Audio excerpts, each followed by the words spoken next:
আজকে আমি প্রথমেই যে কথাটা বলতে চাই সেটা হচ্ছে যে হঠাৎ করে একদিন অফিস থেকে ফিরছি, হঠাৎই আমার চোখে পড়লো যে অবিস মেকওভার। খুবই এক্সাইটেড হয়ে গেলাম। তার পিছনে একটা স্টোরি আছে। অ্যাকচুয়ালি ছোটোবেলা থেকেই নিজের কালারের জন্য অনেক রকম কথা লোকের কাছে শুনতে হয়েছে, অ্যান্ড দ্যাটস ভেরি ট্রু। আর যেই কারণে নিজের কনফিডেন্স লেভেলটা দিন দিন কমে গেছে, বাড়েনি। তো সেই কথাগুলোকে আজকে মাত দেওয়ার জন্যই আমি হঠাৎ করে ঠিক করে ফেলি যে অবিস মেকওভারে গিয়ে নিজেকে নতুন করে ফাইন্ড আউট করবো, যাতে নিজেকে আমি আরও ইনার বিউটিটাকে সবার সাথে তুলে ধরতে পারি।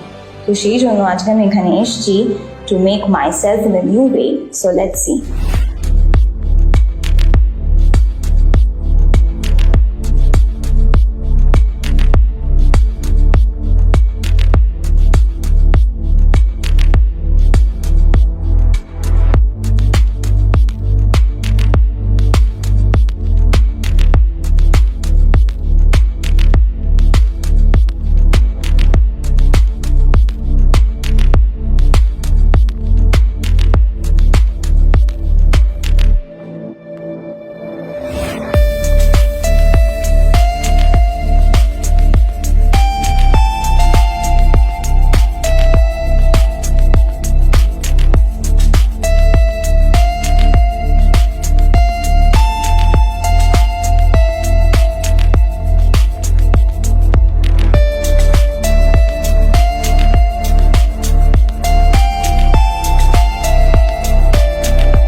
So here is my final look.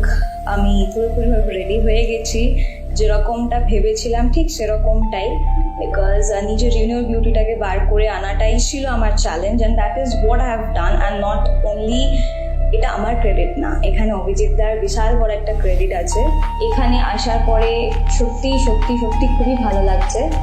আর শুধুমাত্র পার্টি লুক নয়, বা আজকে যেটা আমি করেছি শুধুমাত্র সেটা নয়, এখানে অনেক রকম নতুন নতুন ধরনের মানে লুকস রিক্রিয়েট করা হয়, যেটা অভিজিৎদার নিজের হাতে করে, like bridal and many more. মানে আমি এখানে আসার পরে কতগুলো পিকচার্স দেখার পরে I was very very very excited যে কতক্ষণ আমার সাজানো হবে। So অবিস makeover is something which will make you come out of every frustration and everything, because inner beauty is the most important thing in your life. So আমি সবাইকে বলবো যে যারা নিজেদের কনফিডেন্স হারিয়ে ফেলেছো বা মনে করছো যে there is nothing to leave, but আমি বলবো যে there is a hope when Obis Makeover is there.